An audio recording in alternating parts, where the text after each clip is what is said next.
మాజీ TTD chairman Bhumana Karunakar Reddy comments. Parakamani కేసులో జరిగిన విచారణ పట్ల, న్యాయస్థానాల పట్ల గౌరవం ఉన్న వ్యక్తిగా నా ఆవేదనను తెలుపుతున్నా. పరకామణి వ్యవహారంలో న్యాయస్థానం ఇచ్చిన ఆదేశాలకు సిఐడి, ఏసీబీ విచారణ చేశారనేది నిజం. నిజంగా న్యాయస్థానం సూచించిన విధంగా విచారణ జరగలేదు. తెలుగుదేశం, కూటమి ప్రభుత్వ నాయకులు అందరూ దొంగలు దొరికారు. సూత్రధారి కరుణాకర్ రెడ్డి అని అనుకున్నారు. చంద్రబాబు భక్తజన తుచ్చ లేక్ష బిఆర్ నాయుడు, కుతంత్ర సిద్ధులైన పటాభి, శూన్యుడైన కాకాసురుడు, వర్ల రామయ్య ఇంకా అనేక మంది మాపై విమర్శలు చేశారు. మా దగ్గర ఆధారాలున్నాయని తమ పచ్చపత్రికల్లో, టీవీల్లో ప్రచారం చేసుకొచ్చారు.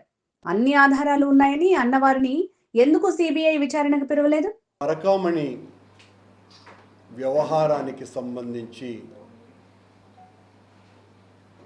గౌరవ న్యాయస్థానం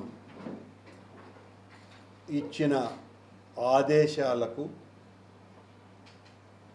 వాస్తవాన్ని బయటికి తీయాలా అన్నటువంటి తలంపుతో ఉన్నత న్యాయస్థానం ఏ ఆదేశమైతే ఇచ్చిందో దాని మీద జరిగినటువంటి విచారణ పట్ల, న్యాయస్థానాల పట్ల, న్యాయమూర్తుల పట్ల అపరిమితమైనటువంటి గౌరవము, విశ్వాసము ఉన్నటువంటి వ్యక్తిగా, గౌరవ న్యాయస్థానానికి ఒక సగటు మనిషిగా నా ఆవేదనను ఈ పత్రికా సమావేశం ద్వారా మొత్తం ప్రజలకందరికీ కూడా తెలియపరచవలసినటువంటి బాధ్యతగా మీ ముందు ఈ రోజున నేను మాట్లాడుతున్నా. గౌరవ న్యాయస్థానం ఏ ఆదేశాలనైతే ఇచ్చిందో పరకామణి వ్యవహారానికి సంబంధించి సిఐడి, ఏసీబీ విచారణ చేసి వాస్తవాలు మా ముందు ప్రవేశపెట్టండి అని వాళ్ళు చెప్పినటువంటి ఒక గొప్ప సత్సంకల్పానికి పూర్తి భిన్నంగా న్యాయస్థానం ఇచ్చినటువంటి ఆదేశాలకు ఏమాత్రము కూడా ఖాతరు చేయని విధంగా సిఐడి, ఏసీబీ ఎంక్వైరీ జరిగింది అన్నటువంటి విషయం సుస్పష్టము. నిజంగా ఆ విచారణ సదాశయంతో జరిగి ఉంటే దాని తతంగం మరో విధంగా ఉండేది. 19/9/2025 సంవత్సరం, అంటే ఈ సంవత్సరం 9వ నెల 19వ తారీఖున గౌరవనీయ హైకోర్టు న్యాయమూర్తి గారు ఇచ్చినటువంటి వెర్డిక్ట్ ప్రకారము, ఆ తర్వాత 13/10న ఆయన ఏసీబీకి, సిఐడికి బాధ్యతల్ని దఖలుపరిచిన రోజు నుంచి ఈ విచారణకు సంబంధించి తెలుగుదేశం కూటమి ప్రభుత్వానికి సంబంధించినటువంటి రాజకీయ నాయకులంతా కూడా, ముఖ్యమంత్రి దగ్గర నుంచి మంత్రుల వరకు అనేక మంది దొంగలు దొరికారు, ఇక ఎక్కడికి వెళ్ళలేరు, జైలు శిక్ష ఖాయం, గజ దొంగ కరుణాకర్ రెడ్డి, దీని వెనక పాత్రధారి, సూత్రధారి తానే అని ఆ దొంగను కలుగులో నుంచి పట్టుకుంటాము అనని నారా లోకేష్ గారు ఒక ట్వీటే చేసినారు. అలాగే చంద్రబాబు యొక్క భక్తిజన ఛానల్ అధ్యక్షుడైన తుచ్చ మ్లేచ్ఛ గుణ సుభాషితుడైన బిఆర్ నాయుడు గారు కుతంత్ర తంత్ర సిద్ధుడైనటువంటి పట్టాభి గారు పేరుందని పేరులో సూర్యుణ్ణి శూరుణ్ణి రెండింటినీ ఇమిడించుకున్నాను అనుకున్నటువంటి శూన్యుడైన కాకాసురుడు, బాకాసురుడు, కేకాసురుడు ఈ పరకామణి యొక్క దొంగతనాన్ని నేను బయటపెట్టినందుకు నాకు ప్రాణాపాయము ఉంది అని నంగి ఏడుపులు ఏడ్చి 2+2 గన్మెన్లను సంపాదించుకున్నటువంటి లాభపరుడు, తిరుపతిలో ఉన్న ప్రాతికామి ఓవి రమణ, ఇక అనేక మంది, వర్లరామయ్య గారితో సహా అందరూ కూడా నా మీద పర్టికులర్గా, అలాగే సుబ్బారెడ్డి గారి మీద, ధర్మారెడ్డి గారి మీద, వీళ్ళందరి మీద అనేక రకాలైనటువంటి అవాకులు చెవాకులు మాట్లాడి నేనే దీని వెనక ఉన్నటువంటి గజ దొంగ అని వాళ్ళు అనేక సార్లు ఆధారాలు మా దగ్గర ఉన్నాయి, తొందరలోనే కొంతమంది బయటకు వచ్చి చెప్పబోతున్నారు, సాక్ష్యాలు మా దగ్గర ఉన్నాయి అని ప్రగల్భాలు పలికిన విషయం. దాన్ని చంద్రబాబు గారిని మోసేటువంటి పత్రికలు, ప్రసార మాధ్యమాలు, చంద్రబాబు గారి భజన భక్తి ఛానల్ బిఆర్ నాయుడు గారి ఛానల్లో మామూలుగా ప్రచారం చేయలేం. ఇన్ని ఆధారాలున్నటువంటి వీళ్లను ఎందుకు సిఐడి అధికారులు పిలవలేదు? మా దగ్గర ఆధారాలు ఉన్నాయన్నారు కదా, గజ దొంగ కరుణాకర్ రెడ్డి అని అన్నారు కదా, సాక్ష్యాలు మా దగ్గర ఉన్నాయి అని అన్నారు కదా, పిలవాల్సినటువంటి బాధ్యత ఉందా లేదా అని గౌరవ న్యాయస్థానానికి వినమ్రుడనై చేతులు జోడించి అర్థిస్తున్నా. ఈ కేసుకు సంబంధించి విచారణలో నన్ను పిలిచినారు. నేను ఆ బోర్డుకు సంబంధించి ఒక స్పెషల్ ఇన్వైటీని మాత్రమే పిలిచినప్పుడు నేను సంబంధిత అక్కడ ఉన్నటువంటి డీజీ గారిని నేను అడగటం జరిగింది, నన్ను పిలిచినారు, మిగతా వాళ్ళని ఎందుకు పిలవలేదు అని. వాళ్లను కూడా, బోర్డు సభ్యులను అందరినీ కూడా పిలుస్తున్నాము అని చెప్పారు. ఈరోజు ఆనాడు నేను చైర్మన్గా ఉన్నప్పుడు, సుబ్బారెడ్డి గారు చైర్మన్గా ఉన్నప్పుడు, ఇప్పుడు కూడా అంటే చంద్రబాబు గారి హయాములో కూడా టీటీడీ బోర్డులో సభ్యులుగా ఉన్నటువంటి వాళ్లను ఎందుకు పిలవలేదు, ఎందుకు విచారణ చెయ్యలేదు? అలాగే ఆనాడున్నటువంటి బోర్డులో అందరినీ ఎందుకు విచారణ చేయలేదు? ఎందుకు నన్ను మాత్రమే పిలిచినారు? ఎందుకు పిలిచినారు అంటే ప్రభుత్వాన్ని సంతృప్తిపరచటానికి పిలిచినారు, బావ కళ్ళల్లో ఆనందాన్ని నింపటానికి పిలిచినారు. దోషి ఈయనే అని పత్రికలు, చంద్రబాబు పత్రికలు రాసినాయి కాబట్టి పిలిచినారు. మిగతా వాళ్లను పిలవాలి కదా. ఎప్పుడు వాళ్లను పిలవలేదో ఈ విచారణ ఏకపక్షంగా సాగింది అన్నది స్పష్టంగా అర్థమైపోతున్నది కదా. ఈ విచారణ వక్రమార్గం పట్టిందని అర్థమవుతున్నది కదా. ప్రజాస్వామ్యంలో మూల స్తంభాలుగా ఉన్నటువంటి ఎగ్జిక్యూటివ్, రాజకీయ వ్యవస్థ, అధికార రాజకీయ వ్యవస్థ రెండింటి మధ్యన వికృత అక్రమ సంబంధం ఉంది అన్నది అర్థమైపోయింది కదా. సిఐడి అధికారులు ప్రభుత్వ పెద్దలు ఎవరినైతే ఒత్తిడి పెట్టారో వాళ్లను మాత్రమే ఎందుకు పిలిచారు?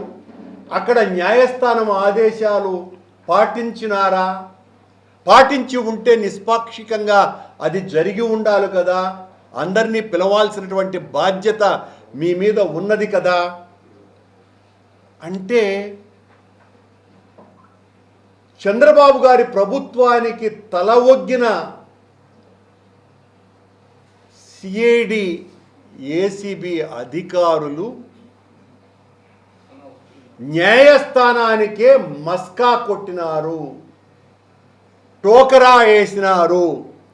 న్యాయస్థానం ఆదేశాల ముసుగును వేసుకొని మమ్మల్ని దోషులుగా, నిందితులుగా, నేరస్తులుగా, దొంగలుగా గత 3 నెలలుగా నిరంతరము ఈ పత్రికలలోనూ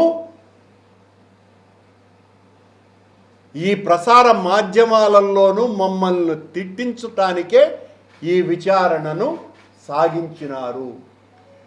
ఈ విచారణ సాగినన్ని రోజులు నిజానికి విచారణ అధికారులు వాళ్ళెవరు కూడా ఎవరిని ఏమి విచారించినాము అన్నది చెప్పరు. కానీ మరుసటి రోజున చంద్రబాబు గారిని మోసేటువంటి పత్రికలలో ఎవరెవరిని ఏ ప్రశ్నలు అడిగినారో చాలా స్పష్టంగా వచ్చేస్తాయి. ఇదో వీళ్ళని ఈ ప్రశ్నలు అడిగినారు అని. ఈ విచారణ అధికారులు విచారించినటువంటి ఆ కొద్ది మందినైనా, అంటే నాతో సహా, ఆ విచారణ తతంగాన్ని రికార్డు చేసి దానికి సంబంధించి మా దగ్గర సంతకాలు తీసుకోనే లేదు. తీసుకోవాల్సినటువంటి అవసరం విచారణ చేసేటువంటి అధికారులకు ఉన్నదా లేదా అని నేను ప్రశ్నిస్తున్నాను. ఒక్కరి దగ్గర కూడా మీరెందుకు సంతకాలు తీసుకోలేదు? న్యాయస్థానం పట్ల ఏమాత్రము గౌరవం లేని చంద్రబాబు గారి రాజకీయం ఇక్కడ కొనసాగుతున్నది కనుక ఆ బరితెగింపు ఈ ప్రభుత్వానికి ఉన్నది కనుక న్యాయస్థానాన్ని తమకు పూర్తిగా వాళ్ళు ఇచ్చినటువంటి ఆదేశాన్ని అనుకూలంగా మలుచుకొని 3 నెలల పాటు మమ్మల్ని దొంగలుగా చిత్రీకరించేటువంటి ప్రయత్నం నిరంతరము చేసినారు. నేనే దొంగ అన్నారు కదా, సాక్ష్యాలన్నీ కూడా వాళ్ళ దగ్గర ఉన్నాయని చెప్పినాయి కదా, మరి వాళ్ళని పిలవాల్సినటువంటి బాధ్యత సిఐడి అధికారులకు ఉన్నదా లేదా? లేకుండా తతంగం ఎలా ముగించినారు మీరు? ఒక్కరిని కూడా పిలవలేదే.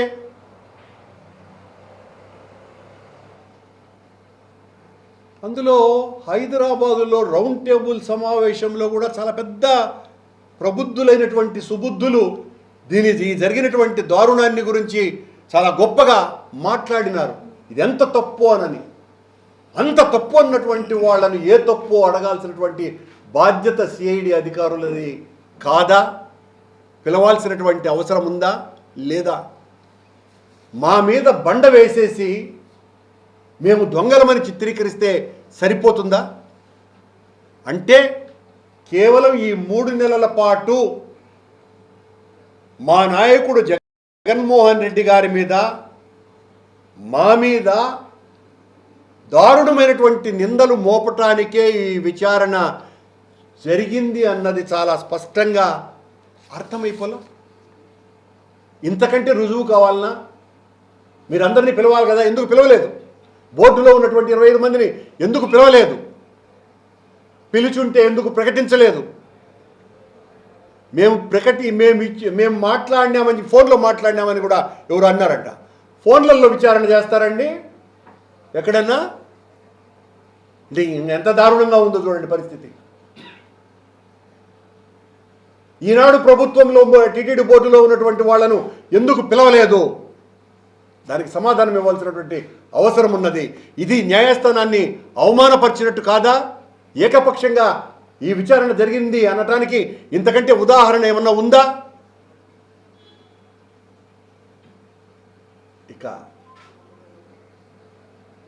ఏ మాత్రము కూడా తప్పు చేయకుండా ఆనాటి పాలక మండలి రవికుమార్ అనేటువంటి వ్యక్తి తన ఆస్తులని రిజిస్ట్రేషన్ చేసి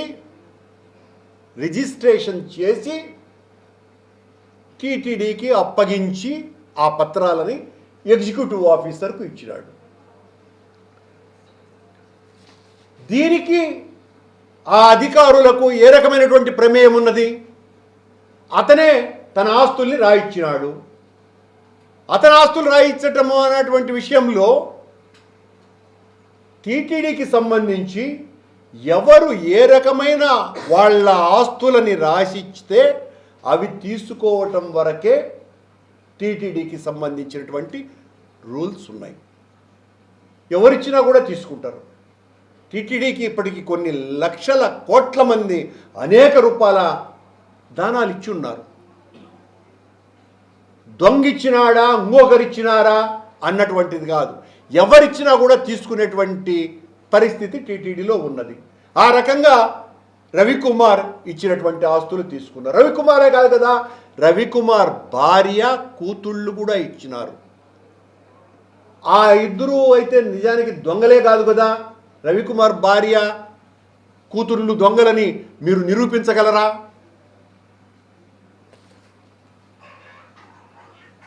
గిఫ్ట్ డీడ్లని నేను భగవంతుని మీద అపారమైనటువంటి భక్తితో విశ్వాసంతో టీటీడీకి రాయించినాను అని గిఫ్ట్ డీడ్లోనే అతను రాశాడు కదా.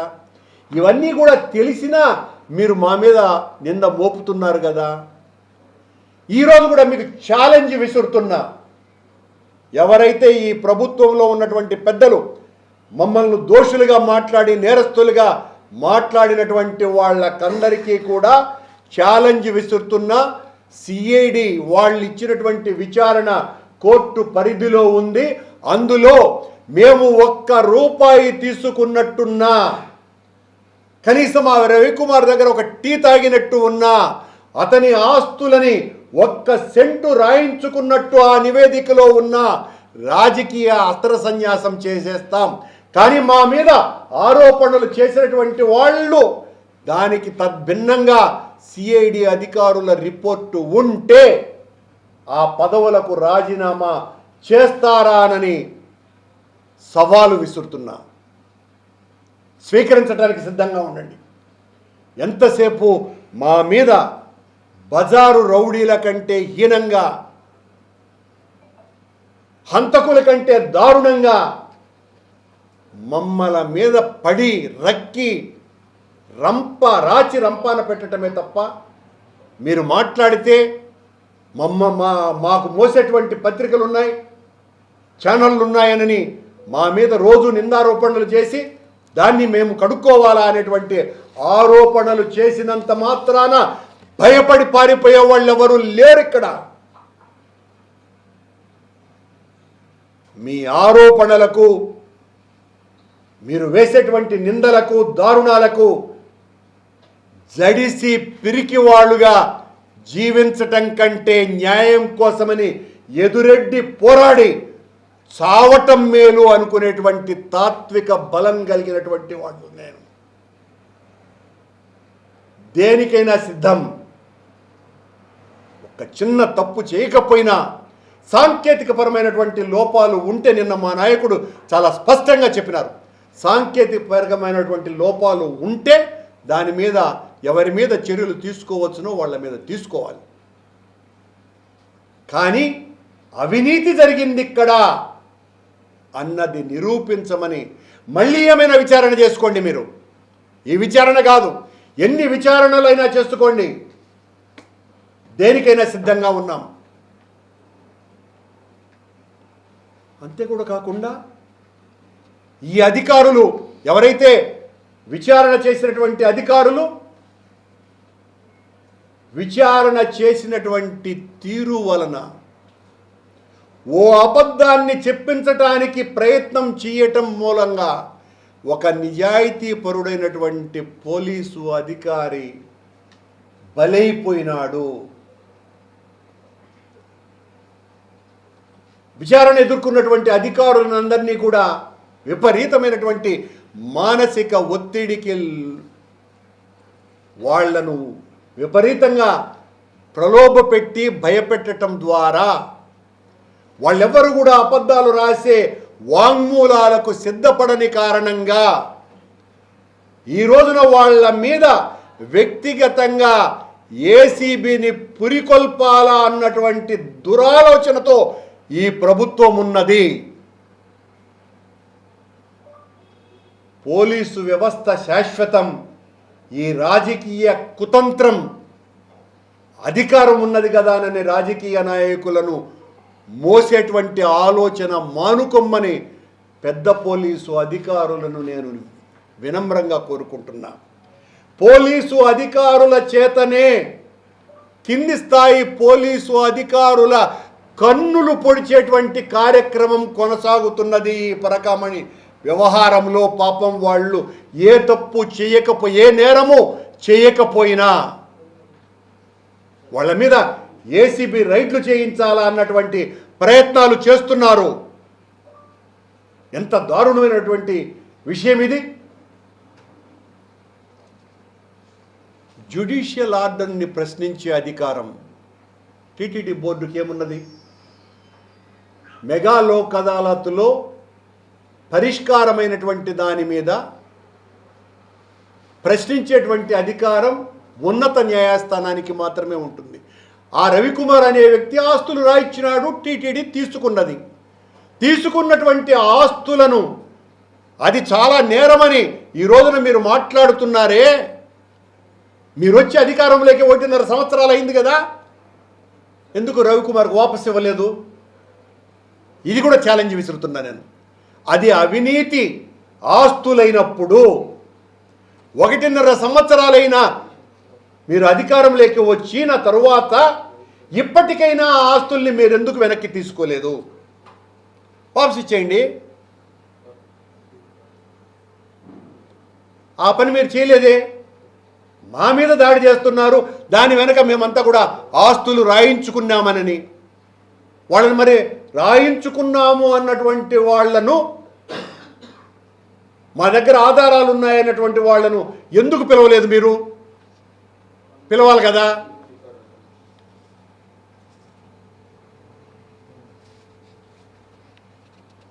అలాగే టీటీడీలో ఒక రూల్ ఉన్నది. డోనర్స్కు సంబంధించిన పూర్వాపరాలను పరిశీలన చేసేటువంటి పద్ధతి టీటీడీలో లేదు. ఎవ్వరు డొనేట్ చేసినా దాన్ని తీసుకునేటువంటి ఆచారం ఉన్నది. చంద్రబాబు నాయుడు గారు ఆధారాలు దొరకకపోవటంతో, అంటే నేరం మేము చేశాము అనని, అవినీతి మేము చేశామనని ఆధారాలు దొరకకపోవటంతో ఈ రోజున ఆ ఏసీబీ వాళ్లను పురికొల్పి ఆ కింది స్థాయి అధికారులు ఎవరైతే ఉన్నారో పోలీసు అధికారులు, ఈ విచారణ ఎదుర్కొంటున్నటువంటి అధికారుల మీద దాడి చేయాలన్నటువంటి ప్రయత్నాలు జరుగుతున్నాయి. ఎంత దారుణం! పోలీసు వాళ్ళకందరికీ కూడా నేను విజ్ఞప్తి చేస్తున్నా, మేము రాజకీయంగా ఉంటాము, పోతాము. మాకు అనుకూలంగా ఉండటం కోసమని మీరు మిమ్మల్ని బలి చేసుకోవద్దు. పరకామణి విషయంలో చిన్న అవినీతి కూడా పై స్థాయి అధికారి నుంచి కింది స్థాయి అధికారి వరకు ఏ రాజకీయ నాయకుడు కూడా చిన్న తప్పు చేయలేదు అన్నది సుస్పష్టం. ఛాలెంజ్ ఒక్కసారి కాదు 100 సార్లు చెప్తున్నాను దీనికి సంబంధించి. కానీ బలవంతంగా వాళ్ళ చేత వాంగ్మూలాలు తీసుకునేటువంటి ప్రయత్నం జరిగింది అన్నది కూడా అంతే నిజం. రాజకీయ నాయకుల్ని సంతృప్తిపరచటానికి ఇలాంటి విచారణల్ని, న్యాయస్థానం ఇచ్చినటువంటి ఆదేశాలను వాడుకోవటం అన్నది చాలా ఘోరమైనటువంటి తప్పిదమని తెలియజేస్తూ, ఈయన గారి ఆస్తులన్నీ కూడా మేము తీసుకోవటం వెనుక అవినీతి సొమ్ము ఎలా తీసుకుంటారు అని చెప్పినటువంటి మీరుకు ఒక చిన్న విషయం చెప్తున్నా. మద్యం scam, cyber scam, Amaravati ring road scam, ఇలా దాదాపు 7 కేసులు గత ప్రభుత్వం చంద్రబాబు గారి మీద పెడితే చంద్రబాబు గారు ఆ కేసులన్నింటినీ కూడా కొట్టేసుకున్నాడు. ఇప్పుడు కొట్టేసుకున్నాడంటే విత్డ్రా అయిపోయినాయి కేసులు 2 రోజులుగా. తప్పు చేసినటువంటి మీరు కేసుల్ని విత్డ్రా చేసుకున్నారే, పరిహారంగా చంద్రబాబు గారి నారా లోకేష్ గారి ఆస్తులన్నీ కూడా ప్రభుత్వ పరం చేయవలసినటువంటి అవసరం ఉన్నది కదా. రవికుమార్ చేసినట్టే ప్రాయశ్చిత్తంగా చంద్రబాబును కూడా మొత్తం వాళ్ళ ఆస్తులన్నింటినీ కూడా ప్రభుత్వానికి రాయవలసినదిగా నేను కోరుకుంటున్నాను. మళ్ళీ ముగించే ముందు చెప్తున్నా, ఈ విచారణ ఒక ఫార్స్గా జరిగింది. ఈ విచారణ కింది స్థాయి పోలీసు అధికారుల్ని బెదిరించటానికి జరిగింది. ఈ విచారణ వలన అమాయకుడు, సత్శీలుడు, సజ్జనుడు, నిజాయితీపరుడైనటువంటి సతీష్ కుమార్ అనేటువంటి మంచి వ్యక్తి బలైపోవటానికి కారణభూతమయ్యింది. ఇంకా నిజాయితీపరులైనటువంటి అధికారులందరి మీద భయంకరమైన ఒత్తిడి పెంచటానికి, వాళ్ళ జీవితాలను చిన్నాభిన్నం చేయడానికి ఉపయోగపడ్డది. అంటే నేను చెప్పింది అదే కదా, విచారణ తతంగం అంతా కూడా ఈరోజు నన్ను పిలుస్తారు. మీడియా వాళ్ళు నన్ను అడగరు, నేను చెప్పను. అధికారులను అడిగినట్టు ఎక్కడా కనపడలేదు. మీరు అడిగినట్టుగా మరుసటి రోజు పేపర్లో వస్తుంది, మచ్చుకున్నాదే. అంటే విచారణ తతంగం ఎలా జరిగింది అనటానికి. సరే, నా మీద ఉన్నటువంటి కసి ఇప్పుడు ఇలాంటి నేను చెప్పినటువంటి ప్రశ్నలకు ఒక్కదానికి కూడా ఈరోజు పత్రికా సమావేశం ఇప్పుడు పెట్టా, ఒక్కదానికి కూడా సమాధానం ఇచ్చేటువంటి వ్యక్తి అక్కడ లేనే లేడు. మధ్యాహ్నం నుంచి ఎందుకు ఇంకొక అరగంట నుంచే మొదలవుతుంది. రే దొంగ దొరికిపోయినావు అని నా మీద మాట్లాడటమే. రేపు ఈనాడు పత్రికలో, ఆంధ్రజ్యోతి పత్రికలో ఎంతైనా రావచ్చు మా మీద కథనం. అందుకే సవాలు విసురుతున్నా. ఇంకా TV5 కథ చెప్పాల్సిన పనేలే. సాక్షాత్తు న్యాయమూర్తుల మీద మాట్లాడుతున్నారు. TV5 మహాఘనత వహించినటువంటి TV5లో, అంటే ఈ చంద్రబాబు భజన భక్త టీవీ ఛానల్లో సర్వోన్నత న్యాయస్థానం మీద కూడా మాట్లాడుతున్నారు. అంటే న్యాయస్థానం అంటే లెక్కే లేదు, మేము చెప్పిందే న్యాయం. అసలు ఎందుకు వీళ్ళే అసలు ఈ వర్లరామయ్య, పట్టాభి, భానుప్రకాష్ రెడ్డి, నెక్స్ట్ ఆయన సహస్ర భగదలన అమాత్యుడైనటువంటి అనగాని సత్యప్రసాద్, వీళ్ళే పోలీసు అధికారులు అయిపోవచ్చు కదా ఈ విచారణ చేసేంతవరకు. ఈ విచారణ వాళ్ళ ఆధ్వర్యంలో జరిపి మమ్మల్ని అందరినీ లోపలేసేయమని చెప్పండి, సరిపోతుంది.